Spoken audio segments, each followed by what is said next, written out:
Look at that. A nice little scene that is, all cozy. Little kestrel, female. I love on the kestrels. eggs. Yeah. Yeah, you're a big fan of the kestrel. Big fan of the kestrel. Used to be when I was a lad. Got that in really when quickly. You were a kid. Oh, God, you're not wasting any time. That was less this than 20 seconds before I got that in. Yeah. It was less than 20 That's seconds. what you pay your license fee for. No one's paying a license fee for I this. know, but that's your free. phrase, isn't it? That's totally free. Yes, it is. But I mean, they were our commonest raptor. You know, every time we went out, virtually on the bike, in the car, on the train, you'd look out the window and see kestrels. Now they're not even on my garden list. I've seen them just outside the garden, about a kilometre over there. But no, I haven't even had a flyover. Look at that, though. It's beautiful. We think that she's got 2 eggs, and we have to say, of course, that this is another one of Kate McRae's Wildlife Kate's cameras. And a lot of you might have been watching the tawny owls this week. Yeah, oh gosh, that was exciting, isn't it? The little chick. Superb. So cute, little fluff ball sat in there. So lots of activity already happening on those wildlife cameras. So you have to make sure that you go to her website and keep up to date with what's going on. I was watching this camera yesterday. Got to switch the kestrel. The kestrel, yeah. And there was a clip of the male and female coming in, having a bit of interaction, which was lovely. Nice. Male will be feeding the female on the nest at this time of year, provisioning. Anyway, listen, Wildlife Kate is absolutely brilliant, and her cameras are really, really good. But I was in contact with her last night, actually, because I'm very pleased to say. Right, hold on a minute. I'm going to look smug. That's just my smuggest look of all. Go on then. Is that smug? You just look like you're basking. Well, I am. I'm basking in the sunlight. I'm basking in my own success. For once, I've done something that's worked. Yes.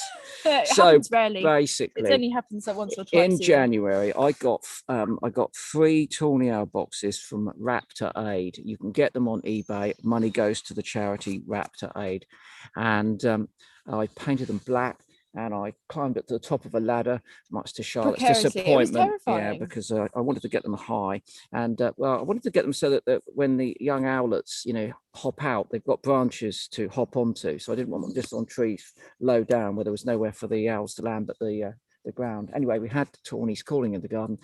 Last night, in the box, which I'm pointing at, which is no less than 40 meters over there, a female tawny was calling, quick, for the male to come and give her something. I'm sure she's in there on eggs. Obviously, I'm leaving it well alone at this stage to don't want any disturbance going on. But she came out, and watching the thermal camera, I saw her come out, and then she flew. Hold on. Yeah. Oh, here we go. Basking my own success. She then flew and landed on my buzzard feeding platform, another device that I put up just over here, and she flew straight out of the nest box, straight onto my buzzard feeding platform, and started eating a roadkill pheasant. And I was watching all of this on the thermal. I can't tell you. Well, hold on. This is the face of happiness right here. Seriously, I was so overjoyed. I was immediately straight on to Jimmy from Raptor Aid saying, thank you very much. Your boxes have worked. And straight on to Wildlife Kate, because very kindly a little while ago, she sent me some cameras, which I haven't put up yet. I'm rather pleased I haven't put them up yet now, because I've got a great opportunity to put one on the buzzard feeding platform. Yeah, that's going to be good. You've got buzzards, you've got owls, maybe, I can't obviously put anything in the nest like Kate, so I'm not going to be able to rival her remarkable footage. But I might be able to put a camera in a tree relatively close to it if I can. It'd be great to get some owlet action. Yeah, just have to take some advice on how to do that. People at the Springwatch team, of course, but the key thing is mustn't disturb those owls. I'm so pleased about the owls. I messaged from you honestly, I just can't tell you. So I've missed all this action. You're missing the owl action. You've been paddleboarding around the place, missing owls. Right. Yes. Happy Easter, first of all. Happy Easter, everyone. Bank holiday weekend. It's Easter, isn't it? Yeah, I suppose it is. Yeah, it is. Where's my egg? Do you know what I do? You've got some. I told you you've got some vegan chocolate back at my place, but I forgot. That's really handy. That's really handy, isn't it? That's right.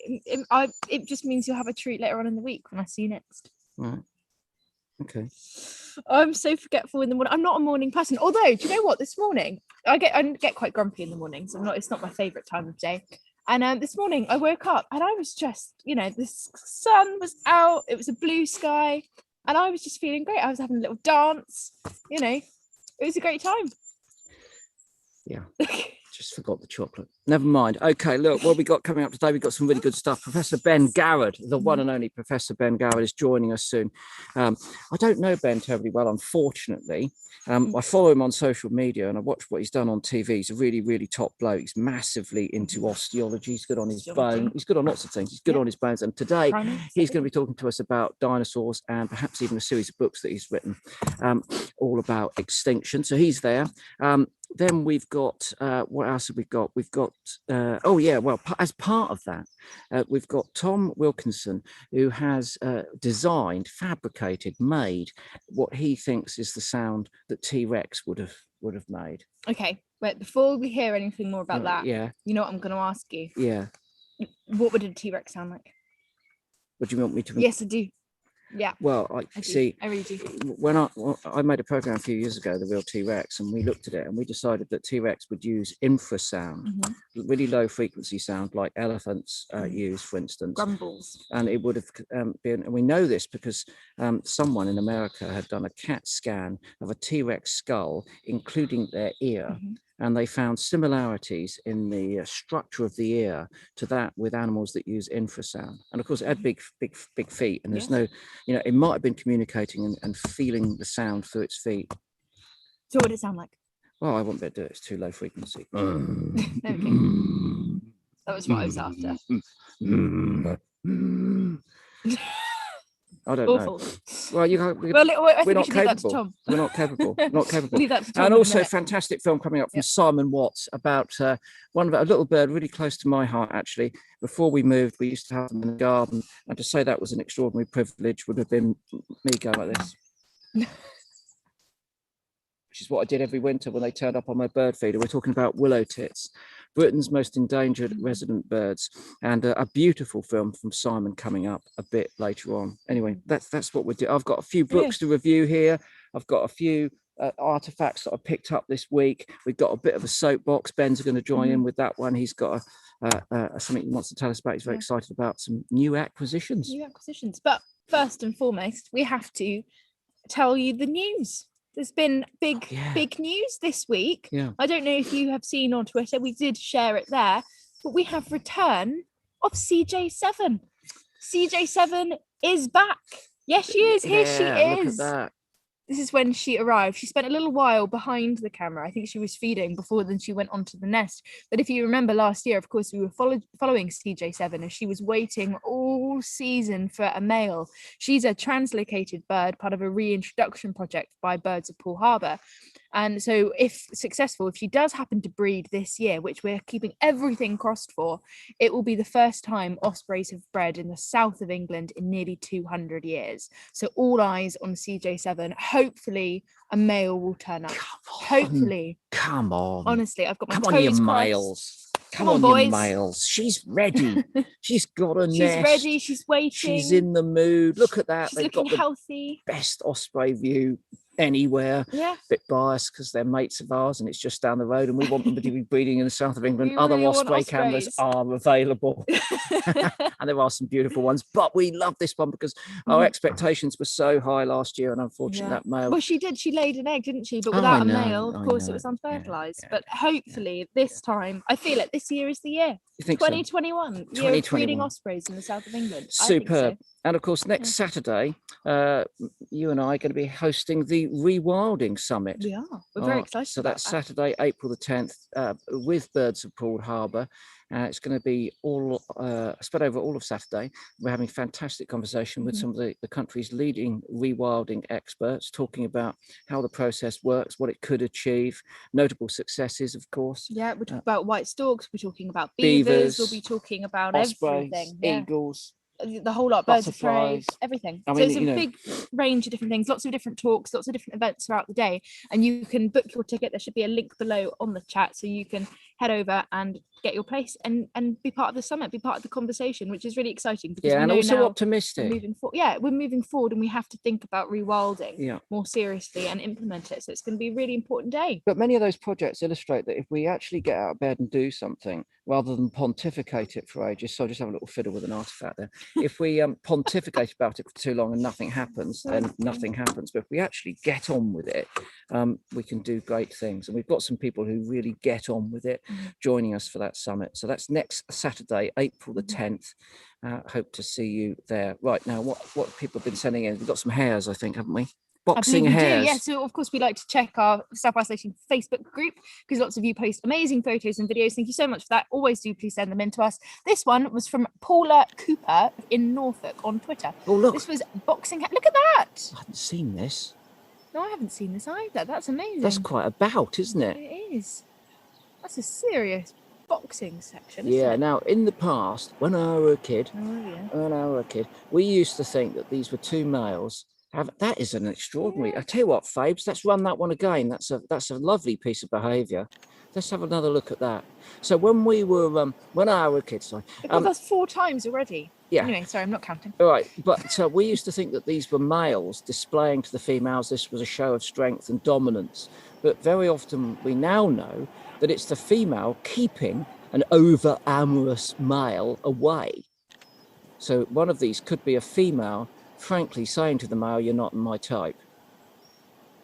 Very difficult. Look, was that a bit of fluff that just came out? Like I think that I just looked like one of them had knocked some just fur out. Oh, no, well, I'll tell you what. I've got to tell you, who's this? Paula Cooper. Paula, I think that's one of the best hair boxing events that I've seen. The pugilistic lagomorphs. When it comes to pugilistic lagomorphs, I think that's absolutely taken the carrot. It's taken the carrot. That was an extraordinary bout, wasn't it? It was good, yeah. And in good light, standing there, nothing getting in the way. Really, really nice stuff. No, you haven't excellent, excellent stuff. Good opportunity to get some good photos.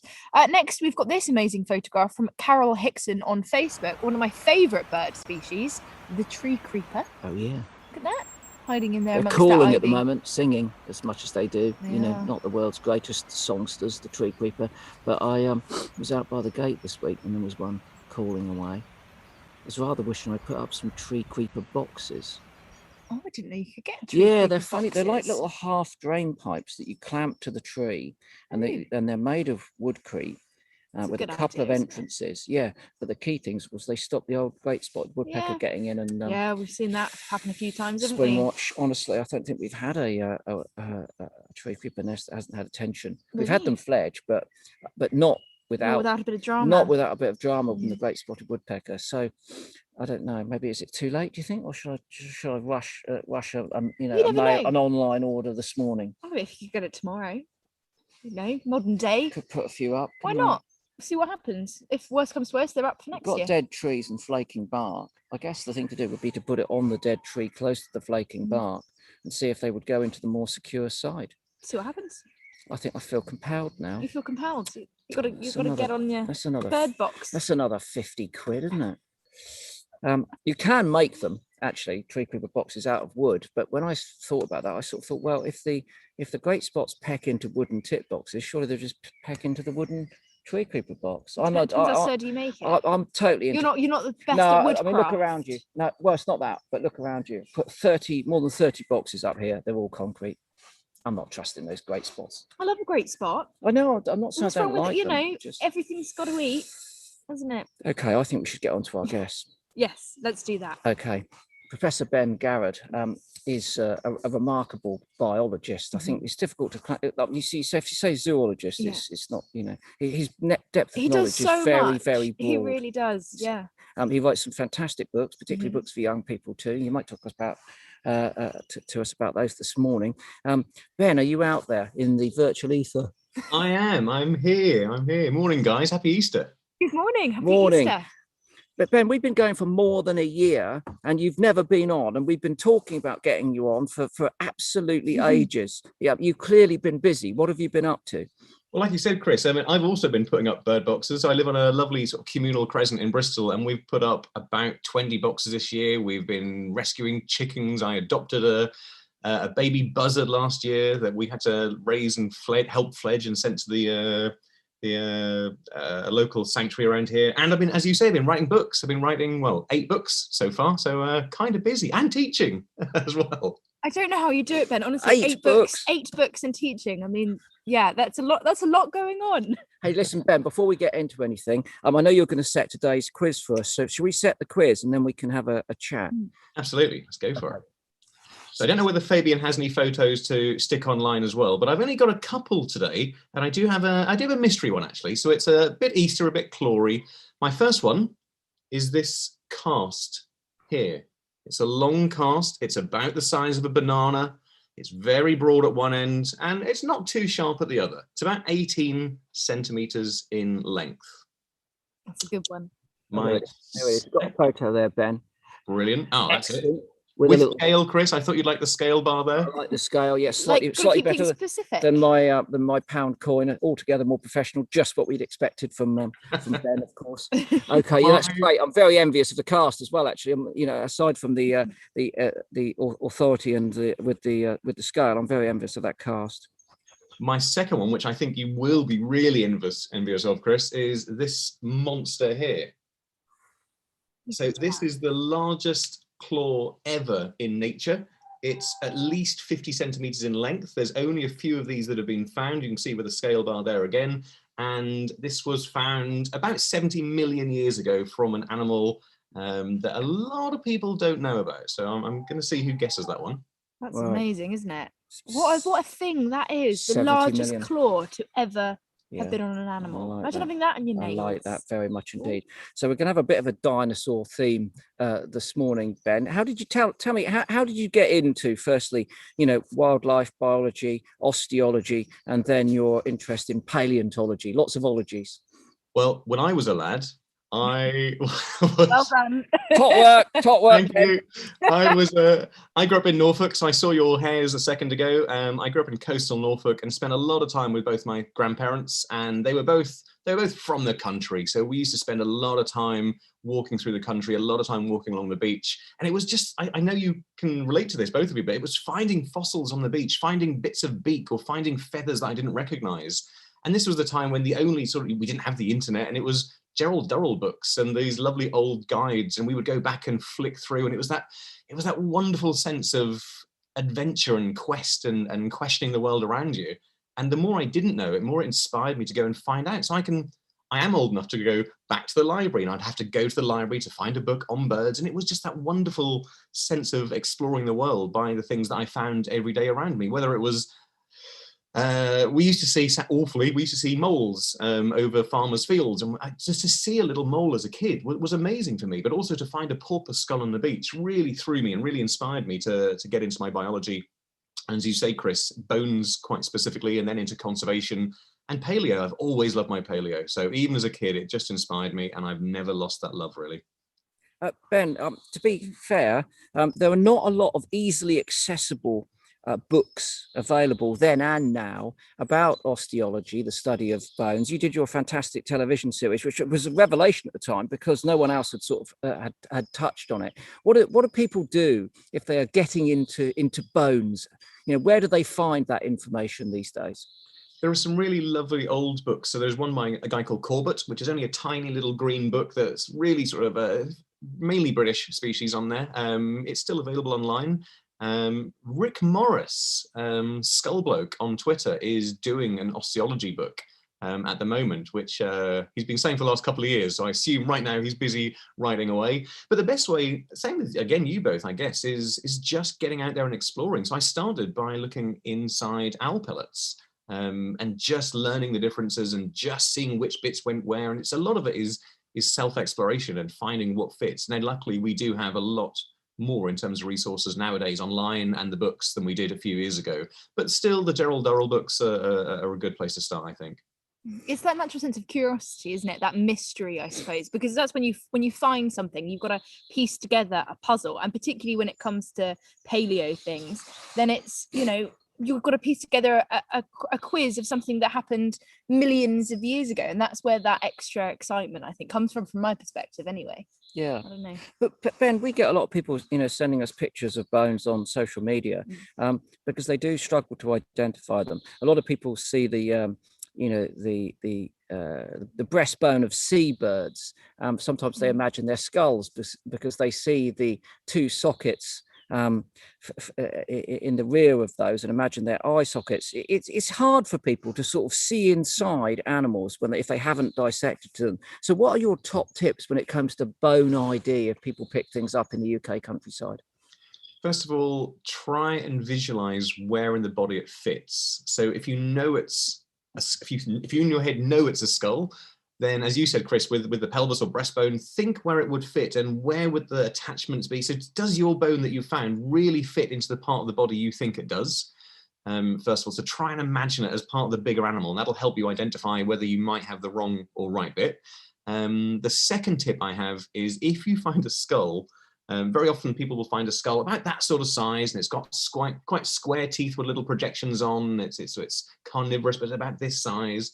I'll very often hear, is it a badger? Well, badgers, as you know, are that size, but the skull's about this size. A good tip is for mammals, at least, the skull is usually about 4 or 5 times smaller than the whole body length. So if you've got something that size as a skull, the body's probably about that big. And I'm talking about hedgehogs there, for example. So very often people say, what is this thing? Is it a badger? Is it an otter?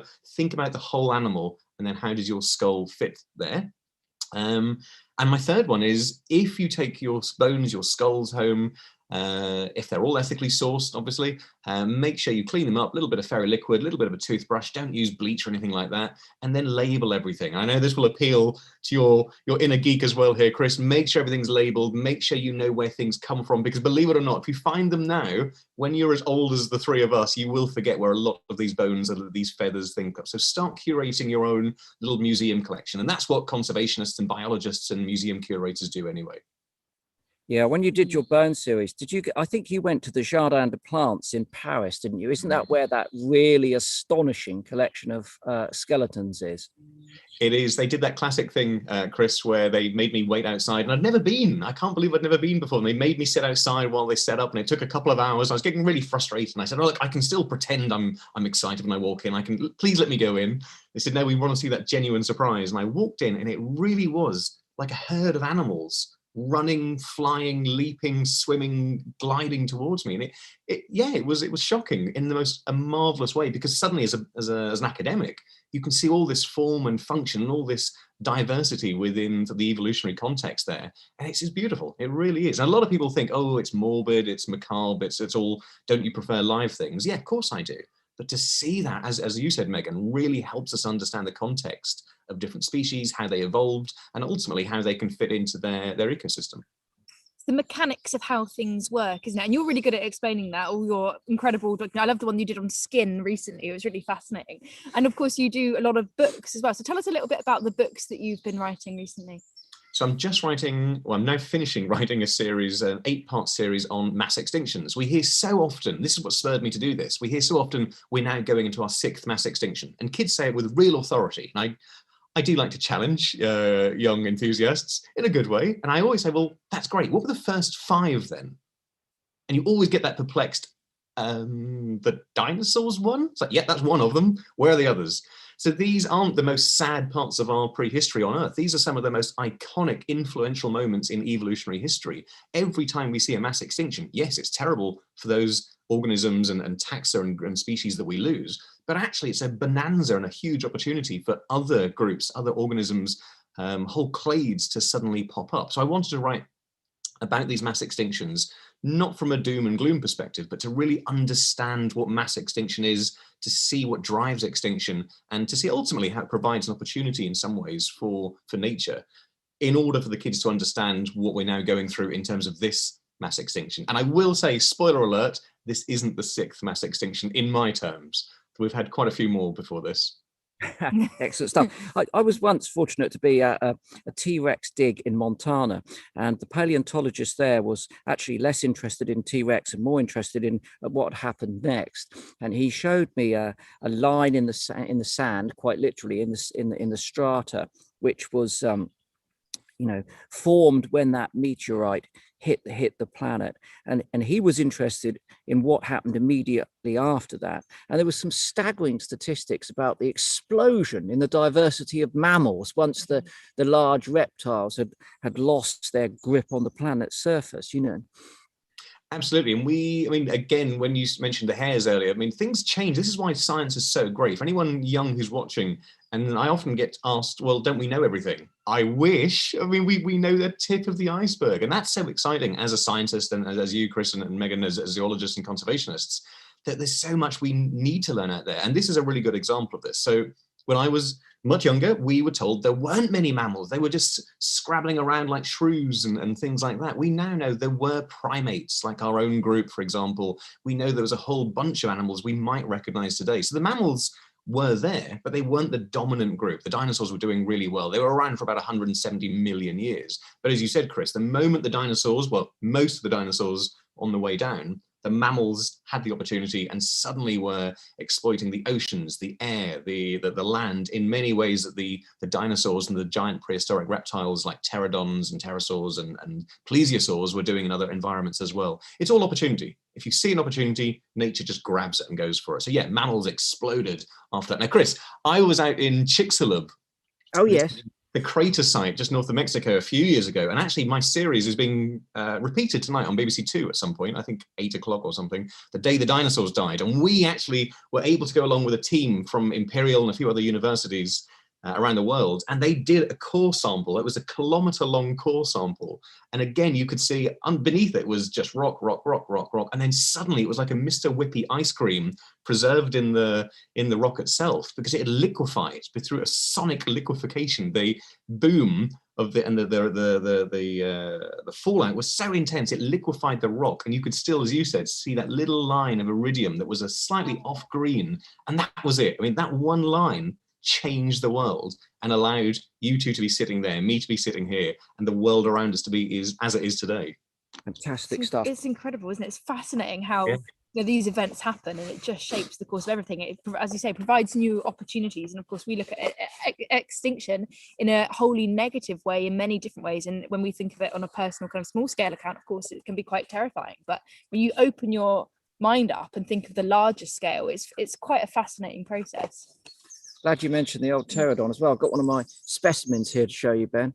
Look at this. This is Meg's got me this as a Christmas present. It's part of a pterodon bone.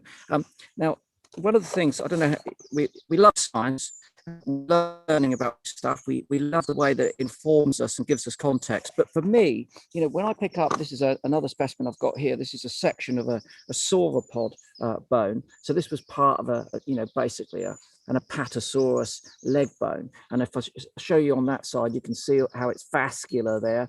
There would have been blood pumping through here. But for me, there's a romance too about being able to touch this. You know, this is able to take me back like 80 million years. So do you get that sense from it as well? Do you sometimes still have to sort of, the childish element, which just sort of thinks, blimey, I'm actually touching, part of a dinosaur? Chris, one of my favorite fossils was given to me a couple of years ago, and it's this little thing here. I'm going to hold it right close to the camera. It's about 7 or 8 centimeters long. It's tubular. It's really solid. But there's little weird bits and bobs in there. Yeah. And it was found in the UK, and it came from a pliosaur, and it's a fossilized pliosaur poo.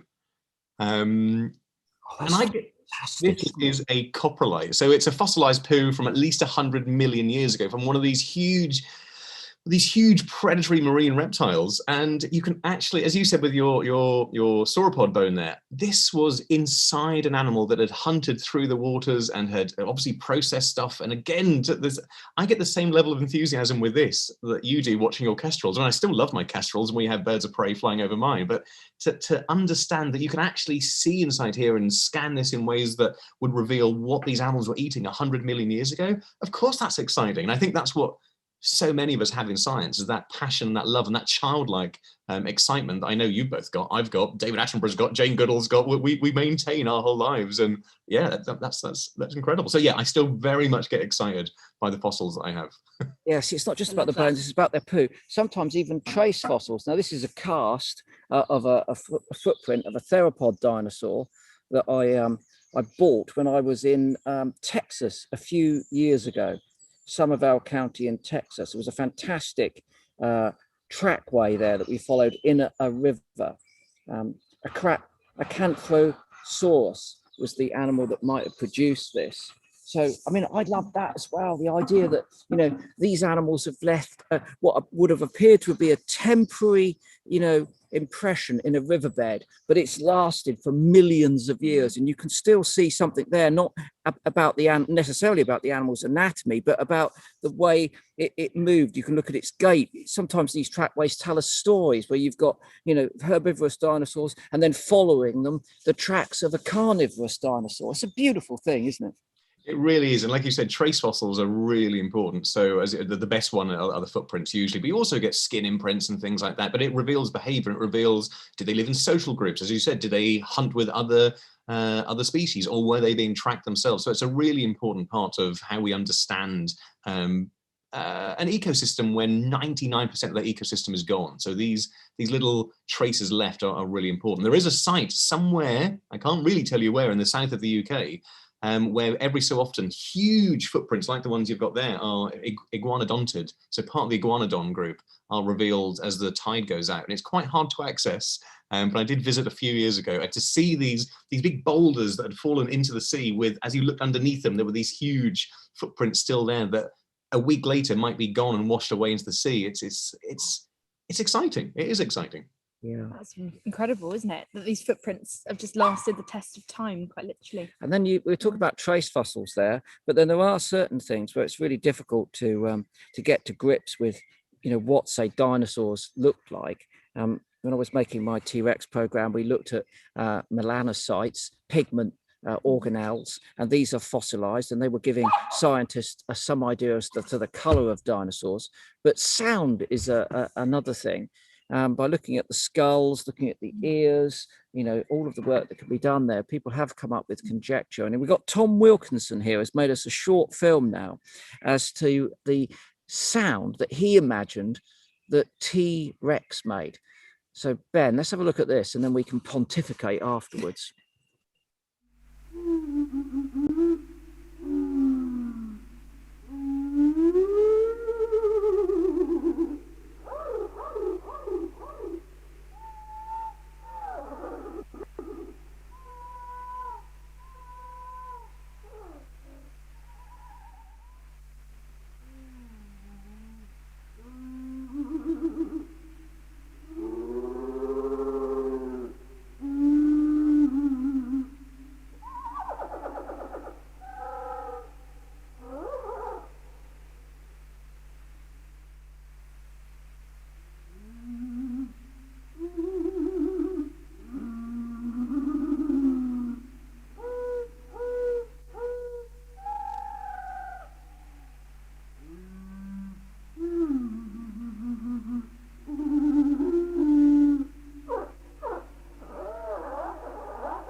Not what you expect, is it, at all? But it's that kind of journey. Imagine being out, right, pitch black, and just being able to see and potentially feel that, if you know, through the vibrations in the floor.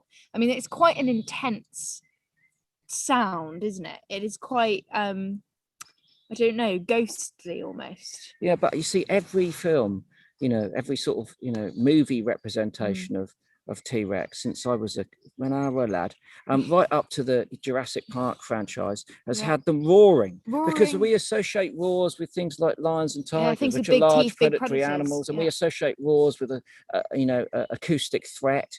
Ben, what do you think?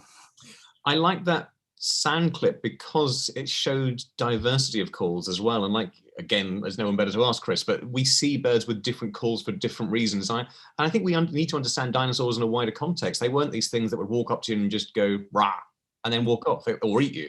They were complex, diverse behavioral animals here. And I think, You're right. Absolutely. I know you're right. That we are pretty certain that as mammals, we have a larynx, which allows us to produce this very sort of low sound. Whether we're speaking, whether we're roaring, barking, it's all with our larynx. Birds have a syrinx, which allows them to that beautiful sort of song that we hear and appreciate. Dinosaurs didn't really have either. So we can already exclude they were roaring, and we can probably exclude they were singing. There was something somewhere in between, potentially, with some of them.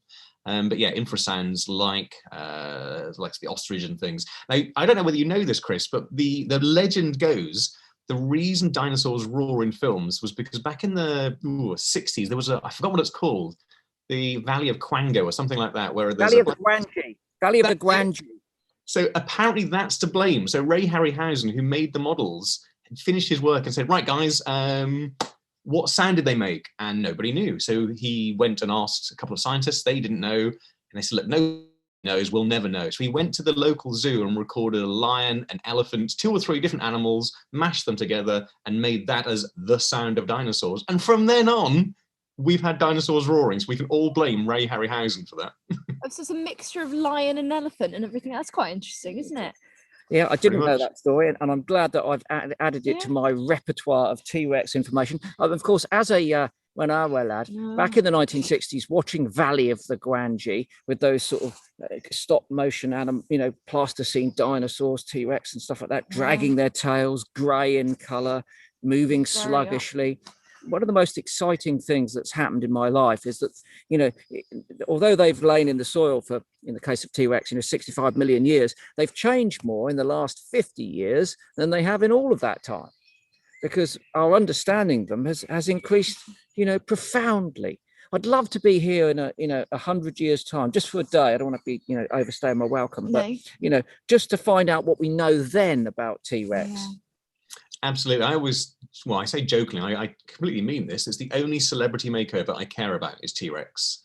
And it's changed so much over the last few years, as you say. And it's gone from that upright, sluggish thing where the tail would drag along the floor. Well, biomechanically, that wouldn't work. So we now know they were much more horizontal. And suddenly that tail goes from this sluggish anchor into this lovely balancing machine. And it's allowing it to be more dynamic suddenly. And suddenly that head that was right up there is in the danger zone, and those little weedy arms that were completely rubbish that we all took the mickey out of, they were a meter long and could effectively bench press about 250 kilos. So the moral of that story there is don't arm wrestle with a T-Rex. And as you say, Chris, kilos? Exactly.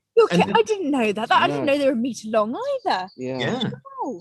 It's a meter long outside the body. The actual the shoulder girdle area was another meter. So you've got effectively this 2 meter long lever with these 2 massive claws at the end. And the reason we think they had just 2 claws rather than 3 is by losing that 3rd claw increases the force of that movement of those 2 claws by up to 50%. So suddenly these things are small but deadly. As you say, Chris, we're understanding dinosaurs more now than we ever have before. Fantastic stuff. And whilst we're on claws, maybe it's time to reveal the quiz then, Should Ben. we do the quiz? Go Absolutely. on. Show us your objects. Before you do, let's see if anyone's got them right. Let's see. Can't see, my eyes are all... It's a bit squinty, isn't it? It's a bit squinty. So, are we going for quiz number 1? Quiz number 1 Quiz first. number 1. Okay, people that got it right. Morgan, Lindo Bay and Janet. Only 3 people? 3 people. Normally. That must have been a tough one there, Ben. Wow. So this first one is a central toe claw from a Tyrannosaurus Rex. Yes. Yeah, I love that. Oh, that is so cool. If you look at them, they're big, chunky things. These aren't for tearing and slashing. These are for weight bearing. These are big, solid, stocky claws there. These are for taking up to 14, 15 tons of predatory dinosaur coming at you. So it's one of my favorite claws there. That's fantastic. That is a good claw to have, isn't second it? claw, second the one. longest claw ever. You know what? More people got this one. Did they? Yeah. Although I do think some people might have cheated and looked on Google. Would they? Would they? I'm going to name and shame here as well. Charlie Rocco, Morgan, Ava Rose, Sarah, who admitted she might have had a sneak peek on Google. Sarah. We've got Fez God, Michelle, Wildlife Rufus, Elaine, Sue, Samantha, Anise, and Kristen's daughter all got it right. So well done to that. Okay, Ben, come on then. This is from an animal called Therisinosaurus. It lived around about the same time as T-Rex, so about 70 million years ago, but it was found over in Mongolia. It's part of the theropod group, so those big predatory dinosaurs. But ironically, this was a herbivorous theropod. So this was a plant muncher, but still had these massive claws on effectively with the hands. And we don't know why they were there. Were they there for pulling down branches to get food? Were they there as massive defense weapons? We don't know. So Fantastic cool stuff, isn't it? It's so Fantastic cool. It's stuff. so cool. I have to say this quickly as well, because this is quite sweet. So we just played, of course, the sound of the T-Rex, and what we believe is the sound of the T-Rex. And a lot of people's animals have woken up during that and have responded to the T-Rex call. So everyone's saying their dogs have all woken up and taken a bit of interest. Tom Wilkinson, top work, woken the nation's dogs up, Yeah. and also made us all think about T-Rex and what it might have sounded like, which was, I'm sure, was his mission. You can follow Tom on Instagram, actually, at Tom Wilkinson_art. He's on Instagram at Tom Wilkinson_art. Top work there. Excellent stuff. Now, Ben, if you're happy to stay with us for a minute, I'm just going to jump on a soapbox, and then I'd like to come back to you if I may. Look, it's Easter. What do we think of when it's Easter? Chocolate. We think of, yeah, okay, but chocolate bunnies, chocolate chicks. And look, I thought I'd show you this. Aw. Look, here we are. What a cutie. Yes, it's a cutie, isn't it? It's Yes. a little chicky wicky woo woo. Chicky wicky woo Chicky woo. wicky woo woo. But unfortunately, it's not going to have a happy future, because this chick will, in the space of just 5 or 6 weeks, turn into this chicken. This breed of chicken we call Franken chicken, and I'm afraid to say that they're being reared for sale in the UK in the most appalling conditions. So I'm just going to tell you very briefly. So they're housed indoors, they never go outdoors, in sheds of between 20 and 50,000. They grow to maturity in just 5 or 6 weeks. They grow so quickly, in fact, that as you can see here, their legs can't support their weight, and they collapse onto their chest, except that they're collapsing onto the floor here, which is covered in the poo of 20 to 50,000 chickens. It's acrid and acidic, and it eats all the feathers off of the chest, and then it peels away all of the skin. And many of these birds are living the final days of their lives in abject misery. We have been campaigning for some time with something called the Better Chicken Commitment. And this, tries to encourage chicken producers to give their chickens more space, to use breeds of chickens that mature more slowly, and altogether improves their conditions. I wouldn't say to the point of it being absolutely ideal, but I would say significant improvement. And I'm very pleased to say that the Better Chicken Commitment has been taken on board by quite a few significant corporations. KFC, Leclerc, the largest supermarket in France, and around the world, certainly in Europe, people have been listening. And in the UK, Waitrose and Marks and Spencer's have signed up to the Better Chicken Commitment. However, Tesco's, Morrison's, Co-op, none of the other supermarkets have signed up to this commitment. And the reason for that is that basically they want to make as much money as possible out of their chicken and be able to sell it to you as cheaply as possible. If you're having a chicken dinner this Easter, this, I'm afraid, might be the price of it. And I'm prepared to bet that many of you would never have known this.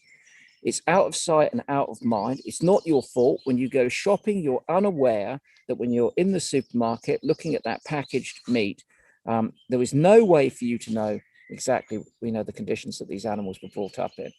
And as a consequence of that, you're shopping blind. But and I can equally imagine that if you did know, you wouldn't want to be party to this sort of horrendous cruelty. In connection with a number of welfare charities, Open Cages, RSPCA, etc. I've got a petition running on change.org, and we're going to put that in the link. It's Easter. It's a day, look, the sun's shining. It's the sign of spring. It's the time when we all think about new life and new hope. Just, if you don't mind, put your name on that petition to give some new hope to these poor chickens which are reared in these appalling conditions. I mean, I'm personally really surprised when you said this morning that KFC had signed up to it and Tesco's and Co-op hadn't. Yeah. If KFC are doing it, yeah, it says a lot, doesn't it, about our bigger supermarkets if they're not signing up to it as well. I think not just the consumers, but I think many of these businesses are realizing that the tide is turning, and people have greater expectations. If they're going to eat meat at all, then they want, better quality meat, and quality is part and parcel of how that animal's lived. It's husbandry. It's about its So I welfare. think that they are aware of needing to make the change. It's as we know, Tesco's are the largest supermarket chain in the UK, and we would like to put democratic, peaceful pressure on them to change their policy, so that people who shop there have the ability to buy chicken which has had a better life. It seems like a pretty fair request, if you ask me. But it's also, whilst it's about the chicken meat, it's also about eggs, right? Because eggs, of course, battery farms, cage chickens, it's absolutely horrific. These animals are living in abject misery and squalor, fed on a mixture of slushy hormones and antibiotics that make them incredibly ill, makes them grow muscle very fast. They can't support all of that same stuff. We've all seen those horrible images and those horrible videos. And what we can do as consumers is choose more ethically, whether that's meat or your eggs. And I learned this yesterday. I had no idea about this. So when you go and you pick up your egg, of course, some people might, if you buy those big horrible packets of caged chicken, awful. But then of course there are some which say organic and some which say free range on it, and you've got the red tractor label, RSPCA assured. Now there are some issues with those the labeling. Seaspiracy, if you haven't seen it, central to that is misinformation about labeling. Worth watching. Yeah, labeling is a real big issue, particularly when it comes to those stamps that say this is RSPCA assured or this is red tractor. Yeah. I mean, I don't know. And others, and of course amongst others, all the kind of the stamps. I mean, it is a bit, it's kind of become more about marketing than it has come about animal welfare. Unfortunately, it's come something about greenwashing. But one thing I didn't know, and this is really interesting, if you open up your carton of eggs, what you'll notice on the top of the egg is a number of different numbers and letters. Now they really mean something in terms of where the chicken eggs have come from, what type of farms, that they've got the farm code, so exactly which specific farm they came from. You don't have to remember all the codes, but you can remember a really simple system. So from 0 to 4 means different things. So 0, organic. 1 is free range, 2 is indoor housing, i.e. the chickens are in those awful sheds, never see sunlight, and then 4 is caged. Now, you just have to remember that and just look, the first letter on that red sticker printed directly onto the eggs will tell you exactly what type of farm that's come from. First number will tell you exactly what kind of farm that's come from. I didn't know that either. Always look out for 0 and 1. Never go for 3 and 4. Preferably 0. I mean, I hate to say it, Beast, that's a really top piece of information. I'm glad you found it out. But, I still see it as being a little bit, I mean, people have got to open the packet, look at the number. It should be on the carton. It should be. There should be photographs like that on. I'll tell you what, listen, on the carton. If this, like cigarette advertising, where they used to put pictures of diseased human organs, but after the effects of tobacco inhalation. They still do. Oh, do they? Yeah. Right, so I've never smoked. I've no idea. If this, was on the food packaging, what do you think would happen? What do you think would happen? Ben, we're on the soapbox about chickens, and you're into your chickens as well, and you've performed a rescue recently. Tell us a bit about that. I did, Chris. So when you played your T-Rex sounds a moment ago, I had one very interested girl. This is Violet.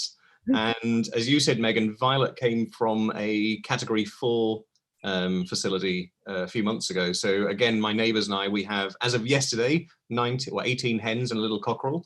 And most of them came from quite poor conditions. Now in the UK, as you say, the meat and the eggs are produced in very different ways, and I'm always going to bang on about that it's up to us as the consumers. The big industries will always listen to us if enough of us say something, and it's up to us. If you're the sort of person who goes out and looks at the kestrels and looks at the great tits and all the wonderful wild birds we have, there's no different to the captive birds we have and the farm birds we have. And I mean, I love Violet. She's quite aggressive with the other girls. She's a bit of a dominant girl. She would have fit in quite well in the Cretaceous, I think.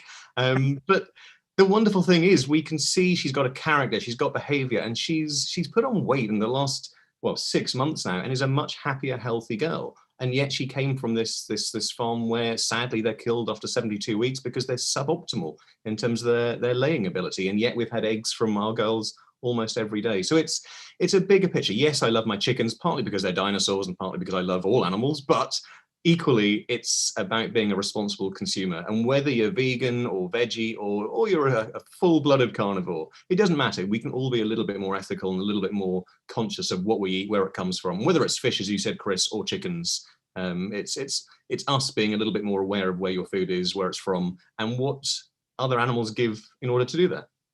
Excellent, absolutely bang on, Ben. A couple of last questions then before we go. We've got to get Simon's film in as well this morning. Firstly, Ben, what are you up to next, other than nursing and cuddling Violet, of course? Well, as of today, I'm settling in my new six girls. In terms of next, well, as ever, Chris, you know we can't always talk about our projects that are coming up. I've got a couple of secret projects coming up over the next 6 months, so watch this space. That's all I can say. Did you see that, Ben? See, we've gone full circle. We've got a dinosaur, paleo poo from millions of years ago, and a very fresh one from Violet right now. Thanks, girls. Thank you very much, Violet. Excellent. Violet has left a deposit there of some note. Fantastic. Thank you, Ben, so much for joining us this morning. A treat, a real treat. I'm sorry it's taken us so long to get to you. If you want to check out Ben on social media, certainly do that. I would also make sure you check out all of his programs. Oh, they're so good. Available on the iPlayer, if not some of them probably illegally on YouTube. But, you know, frankly, it's certainly worth catching up with. Ben, thanks ever so much for joining us. Ben. It was lovely to meet you guys, and catch you soon. Happy Easter. All right. See you soon. Happy Easter, Ben Happy and Easter, Violet. Yeah. What a sweetie. Superb. I would love to have chickens, rescue chickens. Yeah. That's one of my things. I would really love that. One day, get some rescue chickens. Excellent. Very cute. Yeah, no, we had chickens for quite a long time, didn't we, at the farm, didn't we? Oh, yeah. Well, yeah, but they were. Yeah. We did. Trying to keep them safe from the foxes with electric fences, which worked, I've got to say, which worked. Yeah, which worked. A couple of ducks as well. And the ducks. Yeah. Okay, should we do some birthdays before we get into should Simon do Films? I'll hand that over to you. Okay. So today we've got Jackie Towell, who's 26. Very happy birthday to you, Jackie. Celebrating with lots of Easter eggs. You know, it might be quite good to have a birthday on Easter. Yeah. Get all the chocolate. It'd be good to have someone who got up in the morning and remembered to bring the chocolate over, though. We'll skim past that one. Just, where's my chocolate? In those. Yeah. No, seriously, no, it is. No, it's not. Yes, it is. Rubbish. Okay. You have not gone and actually got. Okay, I'm telling you, right? And this can go on record. This isn't chocolate that's already just been in the cupboard for the last 2 months. This is specific Easter chocolate that you've gone out and specifically bought. There is specific Easter chocolate. I don't believe you. Okay, well, you're going to have to eat your words. Maybe I'll run and get it. Did your dad not buy it for you? Well. Oh, so your dad brought chocolate. You didn't do anything. He did. My dad bought some chocolate. Right, rubbish. Yeah, yes, but that doesn't count. Anyway, happy birthday to you, Jackie. Hope you're enjoying all that chocolate. We've got Joel from Leeds, is 35 today. Very happy birthday to Joel. Oh, sent us this photo as well. Let's have a little look. It's Joel's photo. Let's see if Joel's photo. It's very sunny. Oh, here we are. Oh, look at that. Back to nature and a red squirrel. It's pretty good. Oh, that's lovely. I bet it chewed it up and made it and put it into its dray. That'd be a quality dray. Do you know what? Wouldn't I quite like that. Yeah, so I wouldn't mind that. I feel like that a lot. I'd like that a lot. Oh, great photo. Thanks Okay. very much for that, Thanks, Joel. Joel. Happy birthday, Joel. Next week, we've got Jackie, who is 51 tomorrow. This was sent in to her by her husband, Chris. So very happy birthday to you, Jackie. We've got Camilla's mum, Jane Norton, is 92 next week. Very happy birthday to you, Jane. Everybody else's birthday is on the 7th of April, it seems. So Susan is going to be 50. Her and her 7-year-old son are avid watchers of SIBC broadcasts. Thank you very much, Susan, and your son. We've got Roz, who's been with us since the beginning, is turning 52. Happy birthday, Roz. Tony is 60, and this is from Sophie, Hannah, and Harvey, the last two being Tibetan Spaniels. I like that. Tibetan Spaniel. Tibetan Spaniels, yes. Hannah and Harvey. Very sweet. Happy birthday to familiar you, with Tony. that particular breed of dog. I'm No, not. Tibetan Spaniel. Just get on the Google. I have to look that up, see what Yeah. they look like. But if they're from Tibet, presumably they're quite woolly, big, woolly and, hairy. yeah, warm. I like that. I Thick- like thick Tibetan, coat, maybe. thick coats. We've got Mary Davey is 70, and that's from all of her family. Very happy birthday to you, Mary. Jenny wrote in for her husband Bruce, who has loved the show and has been, which has been a great source of comfort to him. That's very sweet. Thank you very much. Happy birthday to you, Bruce. And last but definitely not least, the lady, as I've said before, with more scrunchies than is feasibly possible. The lady who always brings sunshine and smiles, and we love her to pieces. Michaela Strachan is her birthday. Very happy birthday to you, Michaela, all the way in sunny South Africa. I hope you have a fantastic day on your birthday. Okay, and there's one belated one here. Yes. Special mention for Ava Rose, who was 8 on the 30th of March. So sorry we're a bit late. Happy birthday. Bit late for that one, Ava, but happy birthday indeed. Mm. Now we know that quite a few of our UK birds are in significant decline. Things like turtle doves, undoubtedly. Things like our wood. Oh, actually, if I start a list, I'll go on and on. Many of our species are in decline, but a couple of the woodland species are lesser spotted woodpecker and willow tit. And again, when I were a lad, they actually were significantly commoner. And I remember cycling up someone's driveway to put a newspaper, when I was doing a newspaper round, through their letterbox. And as I cycled up the driveway, there was an apple tree on my right hand side. And as the cycle sort of crunched the gravel, it stimulated the chicks in the nest that was in the tree to call, and I noticed it. So I put the newspaper through the door, and then I went back down the driveway and I stopped by the apple tree. It was a lesser spotted woodpecker's nest.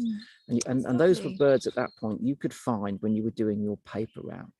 Very sadly, they've significantly declined. I did hear one this week. We're very fortunate. I can't remember the last time I've seen one. No. I really can't. No. But I mean, we're lucky. We live in an area where there's lots of ancient woodland in the New Forest, and so there are a few pairs hanging on here. We're equally lucky that where we've lived up until relatively recently, we had another species, the willow tit, coming to our garden.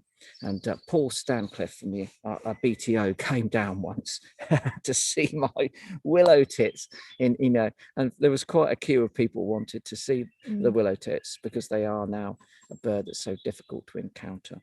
Anyway, Simon Watts has made a beautiful film about the Tame Valley, which is thankfully still home to the willow tits. And in this, you get to see a willow tit and hear one. And of course, at this time of year, listening for them is far easier to find them from sound than it is to find them by looking for them. So, tune this call in that you'll hear at the end of Simon's film. You never know, you might turn up a willow tit if you've got any wet woodland near you. Over to Simon.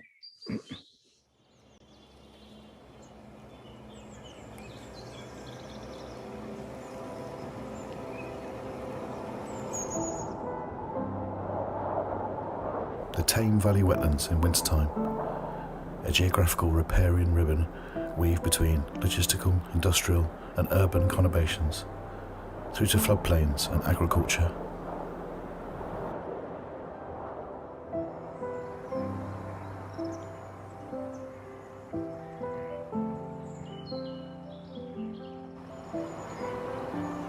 Dotted along its length are conservation strongholds, managed by the likes of the West Midlands Bird Club and the RSPB.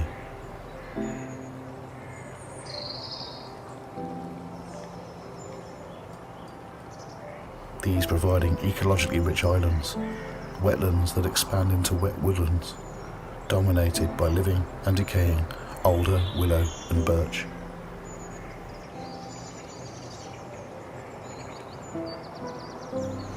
And it's here, within these damp arboreal habitats, we find a bird wholly dependent on them, but sadly on the brink.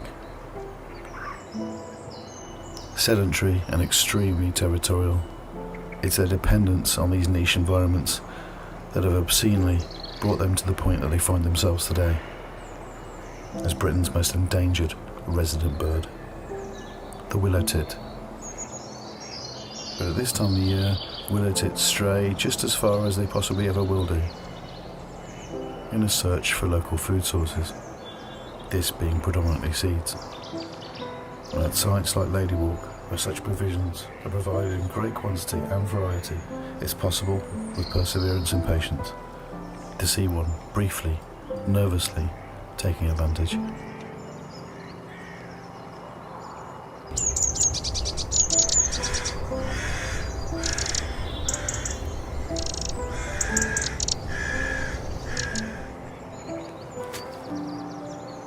What lies ahead are 5 more crucial months, when we see if the current placement of deadwood strapping and nest box provision gives the willow tit population here enough opportunity to excavate their nest holes within the dead and dying timber.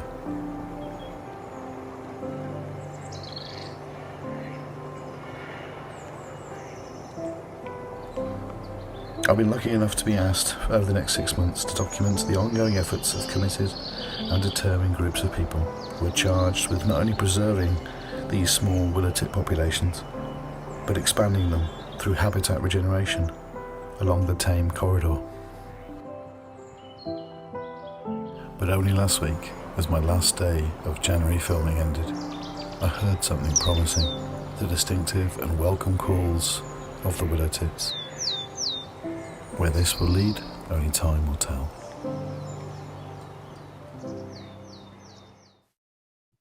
What a beautiful bird. I like the willow tit. I think really underestimated, subtle colours. Yeah, But- small, but just, I don't know, very elegant. Yeah, nice little bird. And the thing is, a lot of people, if you haven't seen them, you don't see them regularly, and so few people would have that ability now.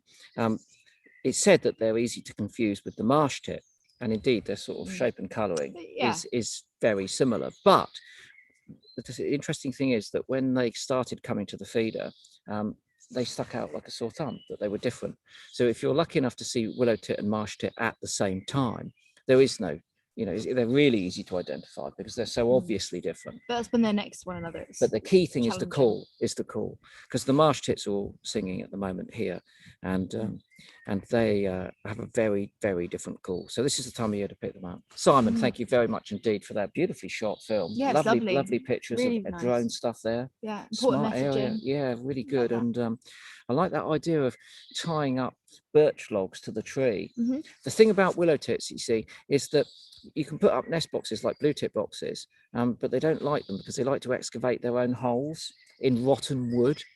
So people have tried putting up blue tit boxes and filling them with sawdust, wet sawdust, so that the willow tits have to take the sawdust out. I think that might have worked. I'm not entirely sure. Other than that, they do idea. like making their own holes in rotten wood, because it's in rotten wood, which means the greater spot, This is just easy, hammers in, Yeah, hammers that's straight easy in. to destroy. Yeah. Rotten wood. What about Particularly when that? it's wet. What about that? But yeah, what amazing. Hey, little listen, I'm birds, going to isn't show it? you something I picked up this Oh, yeah, week, go so I'm on. really pleased with this. I love picking stuff up on my rambles. Oh, you love this. Look at this. No, I've shown you before yeah. many times, but this is rotten oak wood that has been exploited by the green elf cup fungus. But what I liked about this was that these three pieces were laying together on the woodland floor, and look how green they are. Look at the greenness. It's a bit overexposed in the Emerald, sunlight. actually, isn't it? Yeah, I can tell you that when it's not bleached out on a laptop camera, these are really green. Oh, they're emerald. I love these. Look at that. I had four. Do you know, I dropped one in the woods because Oh, of no. poodle action. Oh dear. Anyway, Poodles. but what about that? I don't know what I'm going to do with it, but I just couldn't resist picking it up and bringing it home. You could make something of it. Make a piece of art out of it. It's pretty flaky. Yeah, but you could, couldn't carve it, I don't No, think. no, It's but very you can. rotten. You could I don't know. You could do something with that. Get creative. Well, I did. I brought it home and I'm loving it. I look at it. I've been looking at it every day and looking at the intense green. It's been bringing me joy. Right, really quickly. Some books have come out, or they're in the process of coming out. This one is The Wild Isles by our friend Patrick Barkham. And what Patrick has done here is collated the wild words of an enormous number of authors who have written about wildlife here. I dipped into this and I read some fantastic stuff. So there's science in here, there's romance, there's a lot of the writers. There's Thomas Hardy, they're not all contemporary writers. Gavin Maxwell, of course, Michael McCarthy, fantastic author. Esther Wolfson, I read her bit, all about her life with corvids, crows. Henry Williamson, Tarka the Otter, Gilbert White, Isabella Tree, of course, rewilding next weekend. I mean, the list goes on and on. It's a lovely book. It's beautiful, actually, isn't it? essay, yes, each essay runs to about, I don't know, well, some are longer than others. Esther's was about 10 pages. Some are shorter, but it's one of those things you just pick it up and each one comes with a completely different flavour. So I thoroughly recommend The Wild Isles by Patrick Barkham. Coming up, I don't think this one's out yet, or if it is out, it's only just come out. Martin Warren, former CEO of Butterfly Conservation, has done this fantastic book on butterflies. It's an absolute beauty. It's beautiful. Great to have these ideas, ID guides at this time of year, because of course butterfly action is springing up into life. It is indeed. Seeing a lot of About different things. recording butterflies, Yeah. all sorts of data, science. But again, this is a book which I think it's a book for everyone. If I'd have had this as a young person, I'd have been really happy. Resident times of adult British butterfly calculated from mark recapture data. You see that? The table. I love mark recapture data information, but it's not all technical like that. There's lots of great photographs as well. Here we got fritillary taking off. And yeah, the British Wildlife Collection is a new collection of books which are coming out. Looking on the back here, you can see mushrooms, meadows, rivers, mountain flowers, and a few others coming up. Very pleased to say Martin Warren has done his butterfly book. Thoroughly good. And then slightly, I mean, this is going to surprise you. What is... Chris, can I ask you something quickly? Yep. It's a cookery book. What is this word? Pot. What is this word? What is this one? Pot. Pot. Yes. What is this? Do you know what those utensils are? Pot is a name for a sort of cannabis. It used to be called cannabis, and pan is a mythical figure that used to play pipes.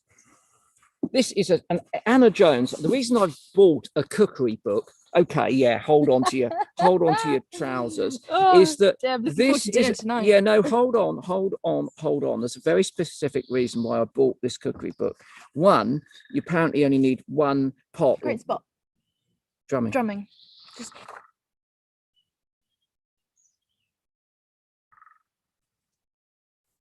Can you hear that? It's really close. In that tree here, right there. It's great, isn't it? We love that. Okay, it's Anyway, fantastic. yeah. The reason I bought this cookery book is because you apparently only need one pot or one pan, not as much washing up as you normally make, and also it's all about this is also a way of eating that's mindful to the planet. Anna suggests small changes in planning and shopping, as well as ideas for using up the vegetables that most get thrown away. That's good, isn't it? Yeah, so this is a book that considers each of your recipes' carbon footprint. And that's why I bought this book by Anna Jones. That's really clever, isn't A it? greener way for you to cook for your family and the planet. Yeah, now you probably want it, don't you? I do You're not want it. I having was just thinking I might pinch that and take it back to life. Right. I'm going to be delving into that and producing something really tasty. No, like what exactly? I don't know. Literally, I know it arrived yesterday. I had a quick. I'll tell you one thing I did see. Right, you start wrapping things up. I'm going to find this one recipe in here that I really like the look of. Okay. Now, last week, of course, we spoke to the wonderful Luke Massey, who is in Spain in his incredible farm, and he's got so much wildlife going on there.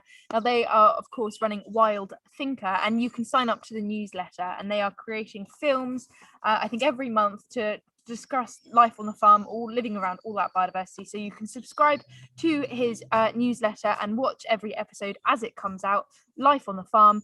You head over to www.wildthinker.com, wildthinker.com, and I think we have a trailer for the very first episode. Let's have a little look at that.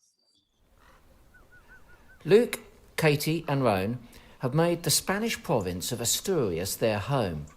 Just 2 years ago, they moved into Wild Thinker, a dilapidated old farm. Their aim? To live in harmony with nature. Join the family as they share their notes from Wild Thinker. Looks great, doesn't it? Yeah. I'm looking forward to seeing that episode when it comes out and understanding more about what goes on Luke's farm. And what an amazing thing. So do sign up to that because you don't want to miss it. No, he's got some fantastic animals there on the farm, as we've seen over the last year. Anyway, look, I've just found this is what I got excited my taste buds in this One Pot Pan Planet, Anna Jones's book.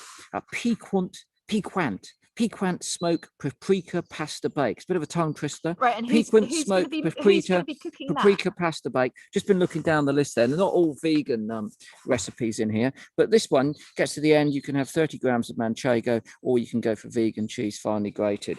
So, and look at that. I'll tell you what, I looked at that last night, and I thought, yeah. Okay, and who's going to be cooking it? I honestly don't know why you're so rude about my cooking. Who's going to be cooking it? Will it be me, or will it be Charlotte, or could it be you? Because if you're genuinely going to cook a meal, I will hang around today because that's a good entertainment. I'd love to see that. I might work from here. This coming from the person, right, that I slaved over a hot stove for years and years, heating up right, beans and slaved toast. over in order to make sure that you had a healthy and nutritional diet whilst Did you were. you? Yes, I did. Yeah, Did you? yeah. I don't think Right. you did. Listen, I whilst you don't were, have any memories. I remember us going to the takeout quite a lot. I don't remember you cooking. oh, it's just The heresy. only one isn't it? thing that you could cook, It's just heresy. the one thing you could cook was the tomato pasta. Back when you used to eat fish, actually, you used to put tuna in it. That was years ago. But that's the only thing that I can remember you ever making. It's true. It's true. Anyway, let's wrap it up. Have a look. Oh, this is our female kestrel there, brooding away on what we think is 2 eggs. Look at that. It's looking forward to its They're very pasta beautiful, bake aren't a they? bit later on. It's probably the Oh, male's going bit to of bring in a preening, bit of pasta bake and a for bit of a it. scratch. Yeah, yeah.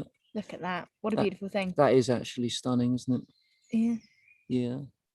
What a thing. Beautiful, Anyway, we will beautiful leave you bird. with beautiful images of this kestrel. And, Yeah, and you can keep up to date by looking at Wildlife Kate's cameras. Do you know what? I was really enjoying today's. Yeah, we got through a lot. Ben was fantastic. Yeah. We talked about dinosaurs. That really excites me. I showed everyone my green wood. Yeah. And the green wood's been really exciting me too. Yeah. We did we banged on about the chickens. I think that was really important. I told everyone about my owls, and then you put a real downer right on the end of it. I put a real downer on it. All right, okay. See you next week. Bye everyone. Happy Easter. Oh, see you Saturday. Remember Saturday. Oh, yes, Saturday. Rewilding conference on Saturday. We'll see you on Saturday, hopefully. All right. Bye. Bye.